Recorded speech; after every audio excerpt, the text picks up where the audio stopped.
복음 1장 43절에서 46절 말씀을 우리 같이 한번 보겠습니다. 요한복음 1장 43절에서 46절까지 말씀입니다. 우리 다 같이 한 목소리로 함께 합독합니다. 시작. 이튿날 예수께서 갈릴리로 나가려 하시다가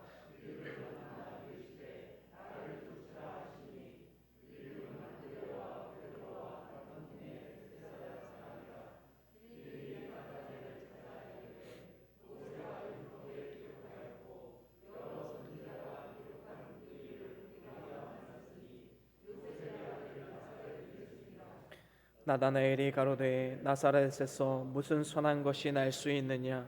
빌립이 가로되 와 보라 하니라. 아멘. 아멘. 우리 함께 말씀 들고 함께 선포합니다. 시작. 주의 말씀은 내 발의 등이요 내 길의 빛이 되십니다. 주여 말씀하옵소서. 주의 종이 듣겠나이다. 아멘. 아멘. 오늘은 요한복음 1장 43절에서 46절 말씀으로 빌립의 위대한 믿음이란 제목으로 함께 말씀을 나눠보길 원합니다.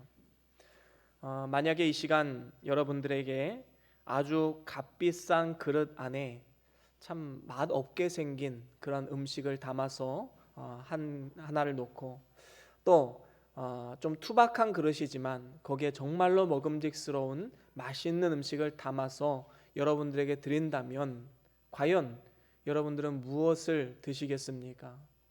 아마도 당연히 값싼 그릇이지만 맛있는 음식이 담긴 그 그릇을 선택하게 될 것입니다.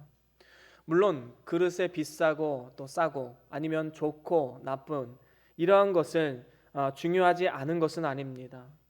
이왕이면 좋은 그릇에 밥을 담아 먹는 것이 좋은 것이지요. 하지만 그릇의 근본적인 존재 이유가 무엇입니까? 음식을 담아내는 것입니다. 그렇기 때문에 더러운 그릇만 아니라면 어떠한 그릇이라도 음식을 담아낼 수 있고 또 맛있는 음식이라면 주인의 선택을 받을 수가 있는 것입니다. 영적인 문제도 마찬가지라고 생각이 듭니다. 우리 모두는 예수 그리스도라는 보배를 담은 질그릇입니다. 겉으로 보기엔 투박합니다. 흠모할 만한 것이 없습니다. 하지만 그 안에 보배를 담고 있기 때문에 우리는 존귀한 사람으로 여길 수 있는 것이지요. 그래서 우리의 사명은 무엇입니까? 우리 안에 살아계신 그 예수 그리스도를 잘 드러내고 그 사랑을 나타내는 일을 감당하는 그릇이 되어야 된다라는 것입니다. 하지만 이러한 사명을 감당하지 못하도록 우리의 발목을 잡는 경우가 너무나도 많이 있습니다. 그것은 무엇일까요?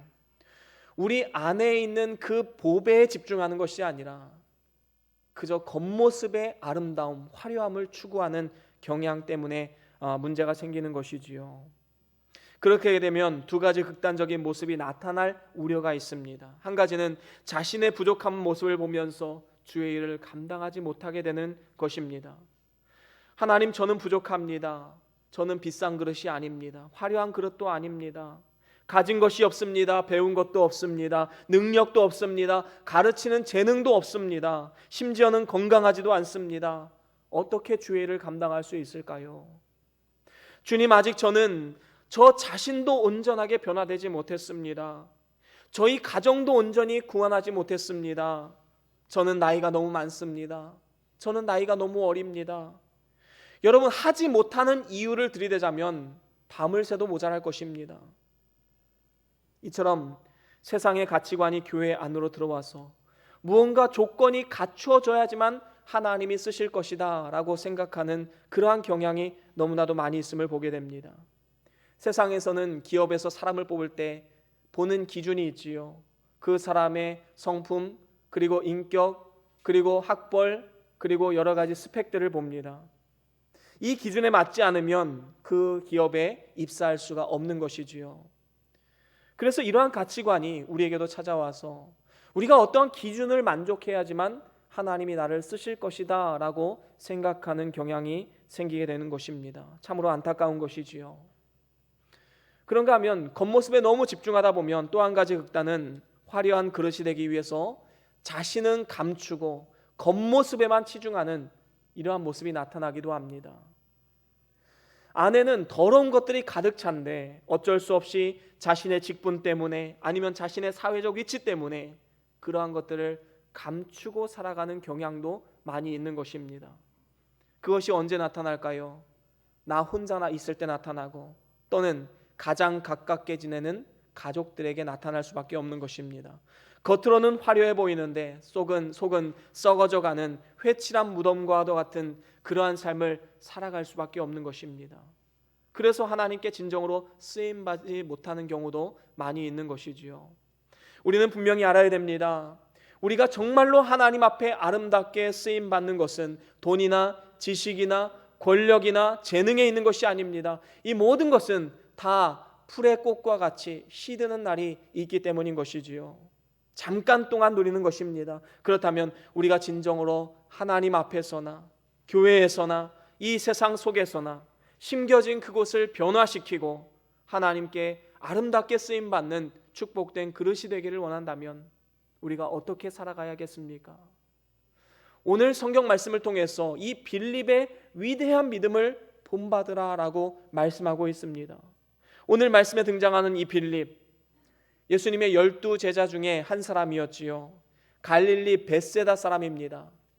여러분, 이 벳세다라는 지명의 어원은 어부의 집이라는 뜻을 가지고 있습니다. 다시 말하면 그 당시에 바다에서 고기를 잡아서 생활하는 어촌이었지요. 이것을 미루어 보건대 빌립은 그렇게 특별한 사람은 아니었습니다. 그가 어떤 많이 배운 사람도 아니었습니다. 그 당시에 굉장히 평범한 일상적으로 만날 수 있는 너무나도 일반 사람이었다라는 것이지요. 그저 역사 속에서 잠시 있다 사라진 사람으로 기억될 만한 그러한 사람이었습니다. 그런데 오늘 말씀에 이러한 평범한 빌립이 세상을 변화시키는 예수님의 제자로 부름받고 있는 것입니다. 그래서 요한계시록 21장에 보면 하나님 나라의 초석이 되는 12개의 기초석이 있는데 그 중에 하나가 빌립입니다. 이처럼 하나님 앞에 위대하게 쓰임받을 수 있었던 유일한 이유, 바로 빌립의 믿음에 있습니다. 그렇습니다. 하나님은 세상이 보는 기준과 분명히 다른 기준으로 우리를 바라보고 계십니다. 그것은 바로 우리의 믿음이지요. 이 자리에 많은 성도님들이 함께 예배를 드리고 있지만 우리 각자는 모두가 가진 믿음의 분량이 다릅니다. 그렇기 때문에 우리는 예수님을 믿고 끝내는 것이 아니라 우리의 믿음이 더욱더 성장하기를 간절히 소망하며 바라는 마음으로 살아가야 되는 것입니다. 이를 위해서 오늘 말씀에 예수님의 제자로 부름받았던 이 빌립의 삶을 통해서 우리가 진정한 믿음을 가지는 길이 어떠한 길인가 우리가 살펴볼 필요가 있는 것입니다. 빌립의 위대한 믿음을 본받기 위해서 우리는 첫 번째로는 예수님의 부르심에 즉각적으로 응답하고 순종해야 됩니다. 인간은 일생에 있어서 중요한 4번의 만남이 있다고 하지요. 첫째 만남은 부모와의 만남입니다. 부모를 잘 만나야지만 믿음으로 잘 자라날 수 있는 것입니다. 너무나도 중요한 만남이지요. 두 번째로는 부부간의 이 배우자의 만남입니다. 아내와 남편을 잘 만나야지만 일평생 행복한 삶을 살아갈 수 있는 것입니다. 세 번째는 자녀와의 만남입니다. 정말로 그 자녀를 품에 안았을 때 얼마나 큰 기쁨과 만족과 행복이 있으셨습니까? 참 이 자녀와의 만남 너무나도 복된 만남입니다. 그런데 이 모든 만남을 잘 만났다 할지라도 한 가지를 잘못 만나면 우리 인생은 실패한 인생이 될 수밖에 없습니다. 그것은 바로 네 번째로 예수님과의 만남입니다. 예수님과의 만남이 잘 되어야지만 우리의 삶은 성공적인 인생이 될 수 있는 것이지요. 오늘 본문 말씀의 43절에 보면 예수님께서 갈릴리로 가시려고 하다가 빌립을 만나서 나를 쫓아라 라고 말씀합니다. 그저 한낱 어촌에 이 어부로서 인생이 끝나야 할 이 빌립을 향해서 예수님께서 찾아오셔서 하나님의 크신 일을 이루는 위대한 예수님의 제자로 쓰임받게 되었던 것입니다. 빌립은 그의 인생 가운데 이 예수님을 만났다라는 사실이 얼마나 크고 놀라운 축복이었는지 깨닫게 되었습니다. 그런데 거기서 끝이 아니라 이 빌립은 예수님의 제자로서 이 아름다운 사명을 감당할 수 있었던 것이지요. 예수님의 제자로 부르셨을 때에 빌립은 뒤도 돌아보지 않고 바로 즉각적으로 순종하고 응답했습니다. 그래서 하나님의 일에 귀하게 쓰임받게 되었지요. 이러한 부르심은 베드로에게도 마찬가지였습니다. 예수님이 베드로에게 말씀하십니다. 베드로야, 나를 쫓으라. 내가 너를 사람 낚는 어부가 되게 하리라. 사실 베드로는 오늘날 구직난에 이 이력을 써서 내면 사람들이 관심을 기울일 만한 그러한 이력이 없었습니다. 뭐 하나 갖춘 것이 없었습니다. 성격은 고약합니다. 이처럼 하나님의 위대한 역사를 이룬 사람들도 사람들의 눈에 보기에는 그리 대단해 보이지 않을 수도 있다라는 사실을 우리는 분명히 알아야 됩니다. 세상이 보는 관점과는 다르기 때문인 것이지요. 하지만 하나님께서 쓰시고자 부르시면 하나님은 어떻게든 그 사람을 만들어 가십니다. 베드로가 얼마나 다혈질적인 사람입니까?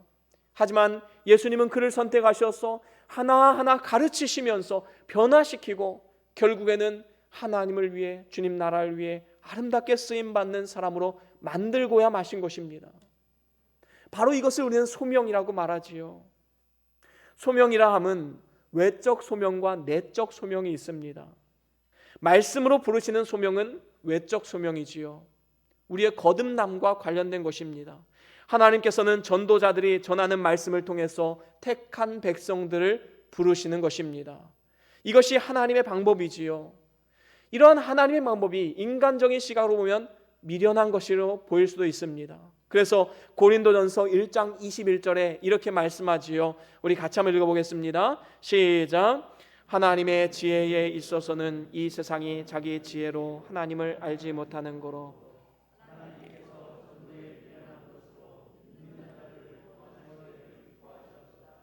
아멘. 그렇습니다. 하나님의 지혜를 인간의 지혜로 다 판단할 수 없습니다. 그래서 인간이 보기에는 이 전도를 통해서 구원을 받는 것이 미련한 방법이다라고 말할 수도 있겠지요. 아니, 전지전능하신 하나님이라면 직접 구원하셔야지 왜 사람의 힘을 빌어서 구원하시는가? 하지만 여기에는 중요한 하나님의 뜻이 담겨져 있는 것입니다. 하나님은 우리를 동역자로 쓰기를 원하십니다.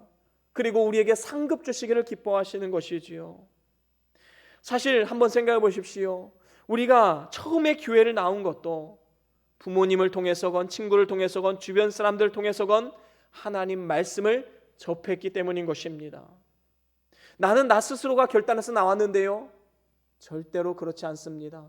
혼자서 나왔더라도 언젠가 한 번은 누군가에게 복음의 말씀을 들었기 때문에 그 말씀이 성령 하나님을 통해 내 마음 가운데 역사하고 이를 통해서 교회에 나올 수 있게 된 것이지요. 그런가 하면 또한 내적 소명도 있습니다. 그것은 우리 안에 내주하시는 성령의 감화 감동을 통하여서 우리를 부르시는 것입니다. 날마다 성령께서 우리 마음 가운데 역사해 주셔서 우리가 가야 할 길을 가르쳐 주시고 날마다 우리가 선택해야 될 것, 우리가 해야 할 일을 가르쳐 주십니다. 우리 마음 가운데 성령 하나님이 내주하고 계시기 때문에 그 성령 하나님을 동행하면서 우리가 살아가면 우리의 삶 가운데 회개하지 아니하고는 견딜 수가 없고 또한 예수를 믿지 않을 수가 없는 것입니다. 고린도전서 12장 3절에도 이렇게 말씀하지요. 우리 함께 읽어볼까요? 고린도전서 12장 3절입니다. 함께 읽어봅니다. 시작. 그러므로 내가 너희에게 알게 하노니 하나님의 영으로 말하는 자는 누구든지 예수를 저주할 자라 하지 않고 또 성령으로 아니하지 않고는 누구든지 예수를 주시라 할 수 없느니라. 아멘. 그렇습니다. 성령으로 말미암았기 때문에 예수를 믿을 수 있고 성령께서 우리와 함께 하시기 때문에 우리가 믿음의 삶을 결단하고 순종할 수가 있는 것입니다. 성령의 내적인 소명으로 말미암아 핍박자였던 사울은 변화되어서 전도자 바울이 되었습니다. 뿐만 아닙니다. 이 세상이 전부인 것처럼 살아가던, 그래서 땅의 것만 추구하며 살아가던 우리의 삶 가운데 예수 그리스도께서 우리를 불러주셔서 이제는 위의 것, 하늘의 것을 바라보며 하늘 소망하는 자로 거듭난 것도 바로 성령 하나님의 내적인 소명 덕분입니다. 나 자신 한 사람을 위해서 살던 사람이 이제는 내가 좀 다른 사람을 위해서 살아봐야겠다라는 거룩한 소망이 드는 것, 바로 성령 하나님의 내적 소명의 결과인 것입니다. 이러한 외적 소명과 내적 소명 앞에 빌립은 지체하지 않고 아멘 순종하며 즉시로 예수님을 따랐습니다. 만약에 즉시로 따르지 않았다면 어떻게 되었을까요? 아마도 빌립은 예수님을 따르지 못했을 것입니다. 지금 우리가 살아가는 이 시대에 얼마나 분주하고 바쁜 시대입니까?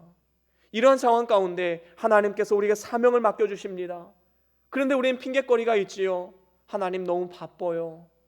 너무 힘듭니다. 제가 건강하지 못해요. 그래서 우리가 그 말씀에 순종하지 못하고 예수님의 말씀을 따르지 못한다면 어쩌면 우리는 일평생 그 기회를 누리지 못하는 사람이 될 수도 있는 것입니다. 주님 말씀하실 때 지금 당장 주님을 따르겠노라 말씀하고 우리가 주를 따라야지만 온전한 순종을 할 수가 있는 것이지요. 기회는 늘 있는 것이 아닙니다. 예수님께서 제자들을 부르실 때에 어떤 사람은 이렇게 말합니다. 예수님, 내 부친이 돌아가셨는데 부친을 장사 지내고 와서 주를 따르겠습니다. 어떤 사람은 이렇게 말합니다. 내 가족과 작별 인사 좀 하고 주를 따르겠습니다. 하지만 예수님은 그것도 허락지 않으셨습니다. 지금 당장 그 일을 해라 라고 말씀하고 있는 것이지요. 즉각적인 순종을 예수님께서는 요구하고 있는 것입니다. 기회는 한 번 오고 문을 두드리고 지나가기 때문에 즉각적으로 순종하지 않으면 그 기회는 떠나갈 수밖에 없는 것입니다. 예수님은 오늘도 우리를 부르고 계십니다. 우리 마음 가운데 내주하시는 성령 하나님을 통해서 거룩한 꿈을 꾸게 하십니다. 심겨진 가정에서 그리고 교회에서 직장 생활 속에서 한번 이렇게 해봐야겠다라는 거룩한 소망이 생기게 되는 것이지요. 그럴 때에 지체하지 말고 즉각적으로 순종하는 것, 바로 이것이 가장 복된 길임을 우리는 기억해야 할 것입니다. 빌립이 바로 그런 사람이었습니다. 마치 목자가 양을 불렀을 때 그 양들은 일사불란하게 같이 모여서 목자에게 몰려드는 것과 마찬가지입니다. 오늘 이 시간 저와 여러분들이 주님의 부르심 앞에 빌립과 같이 베드로와 같이 즉각적으로 기쁨으로 순종함을 통해서 일평생 하나님의 사명을 잘 감당하고 심겨진 그곳을 변화시키는 축복의 도구로서 아름답게 쓰임받을 수 있기를 주의 이름으로 간절히 축원합니다. 그런가 하면 두 번째로는 우리는 말씀을 배우고 확신하여서 흔들리지 말아야 합니다. 여러분, 빌립은요 예수님을 만난 후에 3년 동안 예수님을 따라다녔습니다. 동고동락합니다. 예수님께 배우고 확신함으로 귀한 사명을 받아 누렸습니다. 그러던 중에 하루는 성인 남자만 5,000명, 어린아이와 성인 여자까지 합하면 2만 명이나 되는 사람들이 예수님의 말씀을 듣고 있었는데 시간이 어느덧 식사 시간이 지나서 사람들이 배고파하는 것입니다. 그때 예수님께서 여러 제자들 중에 한 사람을 콕 집어서 질문을 합니다. 바로 빌립이었지요. 빌립에게 이렇게 묻습니다. 이 사람들이 먹을 빵을 어디서 살 수 있느냐? 빌립은 그 당시에 베세다 출신이었기 때문에 그 지역에 대해서 너무나도 잘 아는 사람이었지요. 그래서 빌립이 어떤 반응을 보이는지 보시려고 이러한 질문을 하셨던 것으로 보여집니다. 그러자 빌립은 계산기를 꺼내듭니다. 그리고 계산한 결과 예수님께 보고합니다. 빵을 딱 한 입씩만 먹어도 한 200데나리온 정도 필요합니다. 여러분, 1데나리온은 우리가 잘 알듯이 한 사람이 하루 노동했을 때 받는 임금이었습니다. 그러면 200데나리온은 한 노동자가 1년치 연봉이 조금 안 되는 그러한 비용이지요. 여러분, 이러한 돈이 제자들에게 있었겠습니까? 있을 리 만무했지요. 한마디로 이 모든 사람을 먹이는 것은 불가능합니다. 이 이야기를 지금 하고 있는 것입니다. 빌립은 위대한 믿음의 사람이었지만 이렇게 때로는 현실 앞에 무너질 때도 있었습니다. 연약함으로 인해 흔들리기도 했었습니다. 그런데 놀라운 일이 벌어집니다. 한 아이가 가져온 이 물고기 2마리, 보리떡 5개, 이것을 통해서 그 당시에 모였던 그 2만 명이나 되는 사람들을 먹이고도 남는 역사가 나타나게 된 것이지요. 어쩌면 자신이 먹으려고 가져왔던 이 오병이어를 예수님께 드렸던 이 어린아이의 믿음보다 제자들의 믿음이 뒤떨어지지 않았나, 그런 생각을 또한 해보게 됩니다. 빌립은 이 사건을 통해서 귀한 깨달음을 얻게 됩니다. 예수님은 우리의 생각과 경험을 초월해서 역사하시는 참 하나님이시구나. 예수님의 하나님의 그 참된 성품을 예수님을 통해서 바라볼 수 있었던 것이지요. 그렇습니다. 여러분, 하나님은요, 작은 헌신을 통해서 크게 역사하시는 분이심을 분명히 알아야 됩니다. 오늘날 많은 성도들이 무언가 크게 쓰임 받기를 원하지요. 목회자들은 대형 교회를 해야지만 하나님 앞에 영광스럽게 쓰임 받는 줄로 압니다. 또한 성도들은 돈을 많이 벌어서 11조를 많이 하는 것이 하나님께 크게 쓰임 받는 것이라 생각합니다. 하지만 하나님의 역사는 작은 것에서부터 시작하는 것임을 분명히 기억해야 됩니다. 과부의 2렙돈을 하나님은 기쁘게 받으십니다. 소자에게 냉수 한 잔 주는 것, 상급을 놓치지 않을 것이다 라고 말씀하셨습니다. 이러한 작은 섬김과 희생이 사람을 변화시키고 공동체를 변화시키고 결국에는 우리가 사는 이 세상을 변화시키는 것입니다. 말씀을 배우고 확신하는 그 한 사람, 흔들림 없이 끝까지 믿음으로 나아가는 그 한 사람, 그 사람을 통해서 하나님은 놀라운 변화를 일으키시는 분이십니다. 이러한 사람이 가정에 있으면 그 가정이 복을 얻을 것이고, 이러한 사람이 교회에 있으면 그 교회가 하나님의 복이 임할 것이고, 이러한 사람이 직장 가운데 있으면 그 직장 가운데 하나님의 복이 임하게 될 것입니다. 여러분, 디모데후서 3장 14절에 보면 이렇게 말씀합니다. 우리 같이 한번 읽어볼까요? 디모데후서 3장 14절입니다. 함께 읽어봅니다. 디모데후서 3장 14절 시작. 그러나 너는 배우고 확신한 일에. 그렇습니다. 디모데는 이 외할머니와 어머니로부터 아주 귀한 믿음, 그 뿌리가 아주 튼튼한 사람이지요. 이러한 그에게 내가 네게서 배운 것을 알라라고 말합니다. 그리고 배우고 확신한 일에 거하라라고 사도 바울은 권면하고 있는 것입니다. 그렇습니다. 우리가 정말로 하나님 말씀의 뿌리를 깊이 내린다면 이 사람이 어떤 말하고 저 사람이 저 말한다고 해서 우리는 흔들리는 그러한 연약한 믿음이 되지 않는 것입니다. 뿌리를 깊이 내리고 하나님 말씀을 의지하여서 나아가야 되는 것이지요. 또한 말씀을 보지 않고 사람을 보면서 판단하면 낙심할 수도 있습니다. 흔들릴 수도 있습니다. 저렇게 믿는 사람들이 악행하는 거 보니까 기독교엔 진리가 없는가 보다. 세상 사람들은 그렇게 생각을 하지요. 하지만 우리 믿는 사람들은 어떻게 생각하게 됩니까? 우리는 사람을 보고 믿는 것이 아니라 하나님 말씀을 보고 믿는 것입니다. 믿는 사람도 실수할 수 있기 때문에 그 사람을 보면서 믿음을 키워나가서는 절대로 안 된다는 것이지요. 오늘날 제자훈련, 많은 제자훈련들을 교회에서 하고 있지만 여러 가지 좋은 점도 있지만 이 사람의 제자를 길러낸다라는 이 문제가 있는 것이지요. 제자훈련을 통해서 예수님의 제자를 만들어야 되는데 사람의 제자를 만드는 겁니다. 그러다 보니 어떻게 되지요? 그 사람이 무너져 버리면 그 제자들도 함께 와르르 무너져 버리는 것입니다. 얼마나 안타까운 현실입니까? 한 교회의 목사가 무너지면 그 교회 성도들이 와르르 무너집니다. 왜 그렇지요? 사람을 보고 믿었기 때문입니다. 우리는 절대로 사람을 보고 믿어서는 안 됩니다. 하나님 말씀에 뿌리를 깊이 내려서 어디서든지 신앙생활할 수 있는 믿음의 사람이 되어야 되는 것이지요. 여러분 한번 생각해 보십시오. 신천지가 이 성경, 우리가 보는 이 성경을 인용한다고 해서 성경이 잘못된 것입니까? 그렇지 않지요. 신천지가 잘못된 것입니다. 성경을 해석하는 집단이 잘못된 것입니다. 여러분, 우리가 사람을 보고 믿으면 이렇게 낙심할 수밖에 없습니다. 사람을 보고 성경도 잘못됐나 보다, 이러한 오류를 범하게 되는 것입니다. 우리는 말씀 안에서 뿌리를 깊이 내려야 됩니다.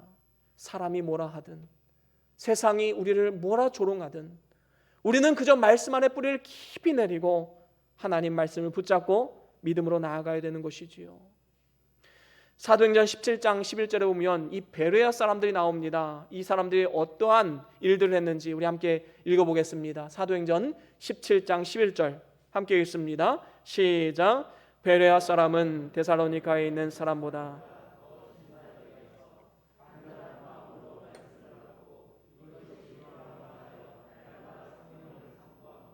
아멘. 그렇습니다. 베레아 사람들은 하나님 말씀을 간절한 마음으로 받았습니다.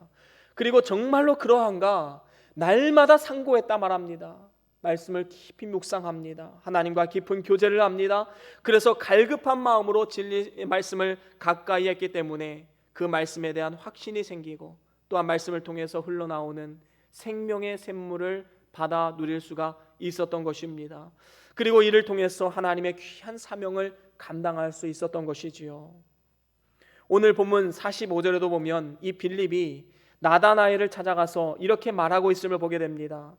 여보게 나다나엘, 모세가 율법에서 기록하였고 여러 선지자가 기록한 그 일을 우리가 만났으니 그분이 바로 요셉의 아들 나사렛 예수라네. 이러한 사실로 미뤄볼 때 빌립은 구약 성경을 아주 날마다 읽고 묵상함을 통해서 성경에 대한 상당한 지식을 가지고 있었음을 우리는 알 수 있습니다. 특별히 구약에 예언된 메시아를 소망하며 바라보는 삶, 일평생 우리의 메시아가 언제 오실 것인가 바라보고 고대하는 삶을 살아갔기 때문에 예수님을 발견할 수 있었던 것이지요. 이처럼 빌립은 평소에 말씀을 배우고 확신했기 때문에 흔들리지 않을 수가 있었고 기회가 찾아왔을 때 위대한 일꾼으로 쓰임받을 수 있었던 것입니다. 나다나엘이 나사렛에서 선한 것이 날 수 있느냐 말했을 때 빌립이 만약에 이 말씀 안에 깊이 뿌리를 내리지 않았다면 그런가? 그래 맞아. 성경에는 분명히 베들레헴에서 메시아가 날 것이라 말했지. 나사렛에서 선한 것이 날 수 없지. 이러한 것이 꼬리에 꼬리를 물게 되면 예수님을 떠날 수밖에 없는 것입니다. 하지만 이 빌립은 끝까지 이 말씀에 깊이 뿌리를 내리고 하나님을 의지하고 바라봄을 통하여서 예수 그리스도를 영접하게 되었고 그리스도의 제자로서 일평생 아름답게 쓰임받을 수 있었던 것입니다. 그렇습니다. 오늘날 우리도 이 성경 말씀에 깊이 뿌리를 내리고 배우고 확신한 것에 거해야 됩니다. 특별히 구약 성경에서는 장차 오실 메시아가 증거되고 있고 신약 성경은 다시 오실 예수님이 증거되어지고 있습니다. 우리는 이 약속의 말씀을 신뢰하고 그리스도의 재림을 바라보면서 믿음으로 한 걸음 한 걸음 나아가야 되는 것입니다. 하나님의 때가 임하면 반드시 하나님의 약속은 성취되어질 것입니다. 그것을 확실하게 믿고 그날을 소망하면서 준비하는 삶을 살아가야 되는 것입니다. 저와 여러분들이 지금까지 배운 이 주옥 같은 하나님의 말씀 위에 굳게 서서 어떠한 세파에도 흔들리지 않는 이 굳건한 믿음 위에 서서 끝까지 그리스도의 재림을 바라보며 준비함을 통하여서 최후 승리의 영광을 받아 누리는 그러한 복된 삶이 다 될 수 있기를 주의 이름으로 간절히 축원합니다. 그런가 하면 마지막으로 세 번째로는 복음의 빚진 자로 우리는 살아가야 합니다. 오늘 본문 말씀 46절에 보면 빌립이 나다나엘에게 복음을 전하자 나다나엘이 어떻게 반응합니까? 나사렛에서 무슨 선한 것이 날 수 있느냐? 아까도 말씀드렸듯이 미가서 5장 2절에 보면 메시아는 베들레헴에서 날 것이다 분명히 예언되어져 있습니다. 나다나엘은 그래서 이것을 믿지 못했지요. 나사렛은 선한 것이 날 수 없다. 그런데 이것은 성경에 대해서 무지함에서 나온 것입니다. 예수님을 제대로 알지 못했던 것이지요. 예수님께서 베들레헴에서 태어난 것을 알지 못하고 예수님의 자라온 과정, 나사렛에서 자라온 것만 알았기 때문에 이러한 고백을 할 수밖에 없었던 것입니다. 그때 이 나다나엘이 이런 반응을 했다고 빌립은 포기했던 것이 아닙니다. 뭐라고 말합니까? 46절 마지막에 보면 와 보라 라고 외치면서 적극적으로 예수님을 증거했음을 볼 수 있습니다. 이러한 삶의 자세가 바로 복음의 빚진 자의 삶의 자세입니다. 빌립은 성경에 약속하신 그리스도를 만나서 너무나도 기쁘고 감격해서 예수를 전하지 않으면 안 되는 지경에 이르게 된 것입니다. 그래서 그는 예수님이 승천하시기 전에 마지막으로 주셨던 말씀, 땅끝까지 이르러 내 증인이 되어달라라는 그 말씀을 받들어서 예루살렘 다락방에 모여서 기도의 힘씀을 통해서 성령 충만함을 받고 죽는 그 순간까지 소아시아에서 복음을 증거하다가 별세하게 되었습니다. 이렇게 일평생 빌립과 같이 귀하게 쓰임받는 주의 종으로 우리가 살아가기를 원한다면 우리는 먼저 가장 가까운 사람에게 복음을 증거해야 합니다. 빌립은 가장 가까웠던 친구 나다나엘에게 복음을 증거했습니다. 안드레는 예수님을 만나고 나서 가장 가까운 자기 형제 베드로에게 복음을 증거했습니다. 이처럼 우리가 가장 가까운 곳에서부터 계속해서 스펙트럼을 늘려나가면서 복음을 증거해야 마땅한 것이지요. 사도행전 1장 8절 예수님께서 승천하시기 전에 마지막으로 하신 말씀 우리 같이 한번 읽어볼까요? 시작. 오직 성령이 너희에게 임하시면 너희가 권능을 받고 예루살렘과 온 유대와 사마리아와 아멘. 그렇습니다. 먼저는 가까운 예루살렘, 그 다음에 유대와 사마리아, 그 다음에 땅끝까지 이르러 계속해서 나아가라 말씀하고 있는 것입니다. 우리가 바른 복음을 받았기 때문에 그 복음의 빚진 자가 되어서 가장 가까운 가족과 친척 그리고 친구와 이웃들에게 복음을 증거해야 마땅한 것입니다. 여러분 한번 생각해 보십시오. 학교에서 학생들에게 복음을 증거하기를 원한다면 누가 가장 적합하겠습니까? 목사가 가서 말씀을 증거하면 아이들이 들을까요? 그렇지 않습니다. 그들을 전도할 수 있는 가장 접점, 그 일선에서 함께하는 사람, 바로 선생님이 될 수도 있고 때로는 또래 친구들이 될 수도 있을 것입니다. 이러한 사람들이 가장 가깝게 지내면서 그 사람들을 전도해야지만 복음은 효과적으로 전달될 수가 있는 것입니다. 그렇다면 우리가 어떻게 전해야 될까요? 그 전도의 방법은 무엇일까요? 정말로 내가 열심히 전도하고 싶고 복음의 빚진 자로서 하나님께 은혜를 갚는 심정으로 복음을 증거하고 싶은데 어떻게 해야 될까요?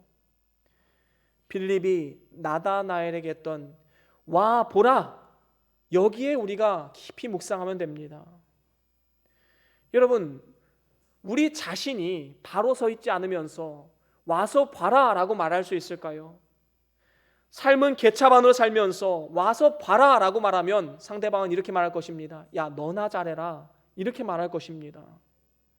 그렇기 때문에 우리는 세상의 빛과 소금의 역할을 감당하기 위해서 신앙 양심과 거룩과 경건을 따라 살아가야 마땅한 것입니다. 그래서 우리 주변 사람들이 정말로 영적으로 힘든 일을 당했을 때 믿고 상담할 수 있는, 그리고 믿고 기도 부탁을 할 수 있는 그러한 영적인 거목이 되어야 된다라는 것이지요. 나 자신이 그리스도의 향기를 뿜어내지 않으면서 복음을 전하는 것은 무의미한 것입니다. 이것은 사람 앞에서만 하는 외식을 말하는 것이 아닙니다. 우리 마음 가운데 있는 그 보배로우신 예수 그리스도를 자연스럽게 우리의 성품을 통해서 나타낼 수 있도록 그리스도의 향기가 되어달라라는 것이지요. 뿐만 아닙니다. 개인적으로는 이렇게 하나님 말씀 안에서 바로 서야 되겠지만 또한 교회도 같은 사명을 가지고 있습니다.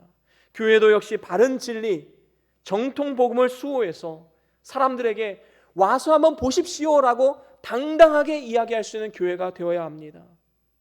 데살로니가전서 1장 5절에 보면 이렇게 말합니다. 우리 같이 한번 읽어볼까요? 데살로니가전서 1장 5절입니다. 함께 읽어봅니다. 시작. 이는 우리 복음이 말로만 너희에게 이른 것이 아니라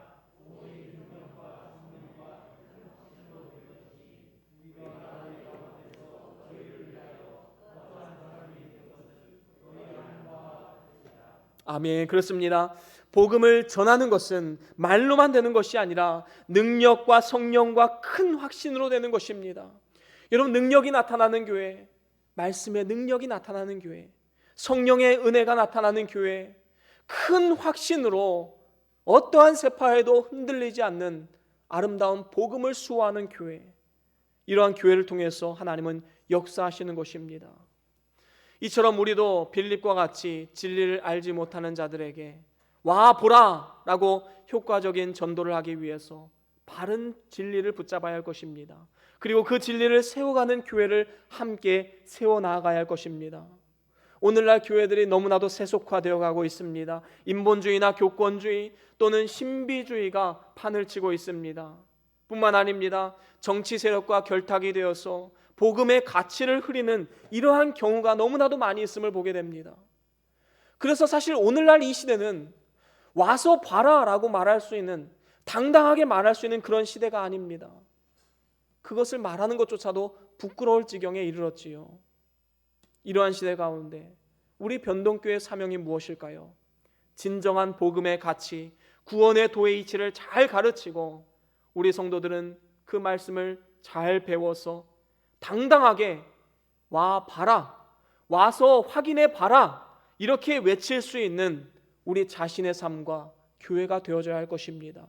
저와 여러분들의 복음의 빚진 자로서 서로 함께 힘을 합해서 진리를 수호하고 복음 전파를 위해서 힘쓰는 아름다운 교회를 세워갈 수 있기를 주의 이름으로 간절히 축원합니다. 이제 말씀을 마무리합니다. 하나님은 우리의 참된 믿음을 보기를 원하십니다. 예수님 뭐라고 말씀하셨지요? 인자가 올 때 믿음을 보겠느냐? 그만큼 말세에 가까울수록 참 믿음을 보기가 힘들다라는 것입니다. 그래서 우리는 정신을 바짝 차리고 주의 말씀을 늘 묵상하고 순종해야 마땅한 것입니다. 특별히 우리는 일평생 하나님 나라를 위해서 아름답게 쓰임받는 종이 되기를 소망하면서 예수님의 제자로서 귀한 사명을 감당했던 이 빌립의 믿음을 우리는 본받아 행해야 될 줄로 믿습니다. 그의 믿음 첫 번째가 무엇이었지요? 예수님의 부르심에 즉각적으로 어떻게 하라고요? 순종하라는 것입니다. 즉각적으로 순종해야 됩니다. 여러분 그때 주시는 말씀이 있지요. 내일부터가 아니라 오늘 당장부터 순종하십시오. 그렇게 할 때 하나님께서 역사하십니다. 두 번째는 무엇입니까? 한번 읽어볼까요? 시작. 아멘. 그렇습니다. 여러분 이 사람이 저 말한다고, 저 사람이 저 말한다고, 세상이 우리를 조롱한다고 흔들리지 마십시오. 왜 사람들의 말에 흔들리십니까? 우리는 말씀의 뿌리를 깊이 내리고 그 말씀을 의지하고 믿음으로 한 걸음 한 걸음 나아갈 것입니다. 세 번째는 무엇입니까? 그렇습니다. 우리 모두는 복음의 빚진 자들입니다. 개인적으로는 거룩과 경건의 삶을 통해서 누구에게든지 내 삶을 오픈하고 와 봐라 라고 말할 수 있어야 되고, 또 교회는 진리를 수호하고 바르게 서서 누구든지 와서 하나님의 진리를 발견할 수 있는 그러한 교회가 되어져야 할 것입니다. 저와 여러분들이 이 세 가지를 꼭 기억하셔서 하나님 나라를 위한 아름다운 동역자로 일평생 쓰임받음을 통하여서 하나님 나라의 해와 같이 빛나는 그러한 축복된 인생, 영생이 예비된 복된 인생이 다 될 수 있기를 주의 이름으로 간절히 축원합니다. 우리 다 같이 오늘 받은 말씀 기억하시면서 잠깐 동안 묵상하며 기도합니다. 어떠한 말씀을 받으셨습니까? 어떠한 결단이 생기셨습니까? 어떠한 거룩한 소망이 생기셨습니까? 가정을 향하여, 교회를 향하여, 이 사회를 향하여 하나님 주신 사명을 발견하셨습니까? 그 말씀 붙잡고 순종하는 삶이 되게 해달라고 함께 기도하면서 나아갑시다. 다 같이 잠깐 동안 묵상 기도하십니다.